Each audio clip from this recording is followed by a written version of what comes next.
আলোচনা করছি দাউদ আলাইহিস সালামের নাম শুনছেন। সুলাইমান আলাইহিস সালামের পিতা দাউদ আলাইহিস সালাম, যাকে আল্লাহ সমুদ্র কণ্ঠ দান করেছিল, তিনির উপরে জবুর কিতাব নাজিল হয়েছিল। তিনি যখন জবুর শরীফ তেলাওয়াত করতেন, জঙ্গলার পশু পাখি আইসা শুনত, মানুষও তো শুনত। হ্যাঁ, এমনকি সমুদ্রের বড় বড় মাছগুলি শুকনার দ্বারা আইসা শুনত। সমুদ্র কণ্ঠের তেলাওয়াত রবিবারে তেলাওয়াত করা শোনাইতো।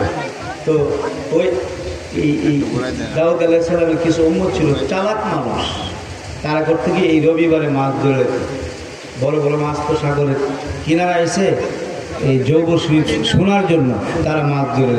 একদিন মাছের আয়া দাউদ আলাইহিস সালাম বিচার দিছে, আমরা আপনার তেলাওয়াত শুনতে আসি, আপনার উম্মতেরা আমাদেরকে দইরা কাইটটা আগুনটা পোড়াইয়া খেয়ালা।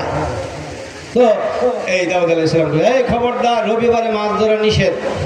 রবিবারে মাছ ধরে কি ধরতাম না, তো তারও সালাক ভালো, রবিবারে ধরতাম না, সোমবারে ধরা।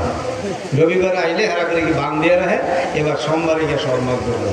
তো এটা নবীর কথা অমান্য করার কারণে যারা রবিবারে বান দিয়ে সোমবারে মাছ ধরছে, এই মানুষগুলি সব বান ধরে গেছে। কথা কথা কি